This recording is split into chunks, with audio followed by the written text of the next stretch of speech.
Hello friends, welcome to another episode of Toybox Nostalgia. I am Douglas. In this video I want to show you exactly how I created the diorama used for all of my Doom images, which is essentially just a bunch of rocks and lava. So I used this diorama for images like this.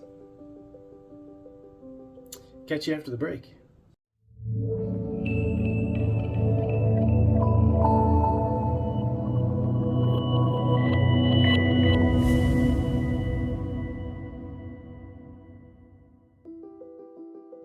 Okay, so let's take a look at the land first. The backdrop was completely different in the image. It was just a shirt or a piece of black fabric that was pinned up against my corkboard here, and I used some red LED lights to splash some red color behind there. The ground is just a bunch of gravel that's been glued onto a piece of plexiglass using Elmer's glue. As you see here, this is the plexiglass. I got this at Home Depot. The gravel I got from Michael's. You may have seen this in a previous video. This is the stuff that I use. I have like 3 or 4 of these on hand because I use a lot of gravel in images. And the actual lava, if you look really closely, you can see it is hot glue. I tried to buy yellow hot glue and orange. The yellow they sent me, unfortunately, was more of like a cream colored, and it was completely transparent. It absolutely looks like, I don't know, something else.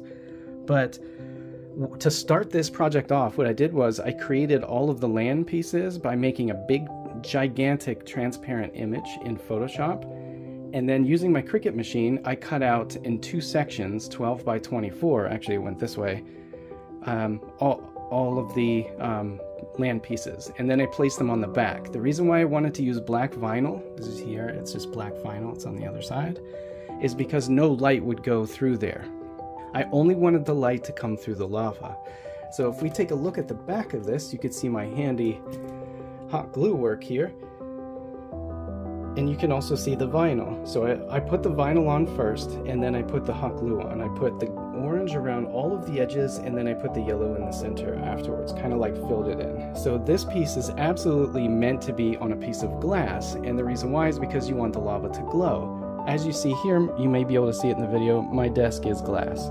So what I did was to make the glow of the lava, I used 2 small rig lights. I used this one and I used this one here.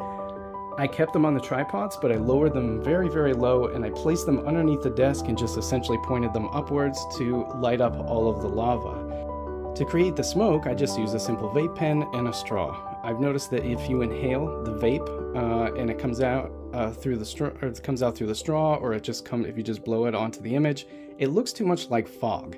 So if you just don't inhale, just breathe the vape into your mouth and then push it through the straw very slowly right before you take the image. Like when I press the button, I have a 10-second timer, and the camera just beeps and beeps and beeps for 10 seconds. And then while it's doing that, I'm like blowing smoke from my mouth from the vape pen through the straw, and I put it really close to the floor. That way it stays close to the floor, kind of looks like dry ice, or some sort of steam coming from the lava in the images. So I'm going to put an image on the screen of how I actually applied the rocks. You'll see that I put the glue on, and then I just sprinkled the rocks on using a spoon, and then I let it completely dry, and then I just tilted the plexiglass and let the excess fall off onto that piece of cardboard, and then curled it and then poured it back, the excess back in to reuse it.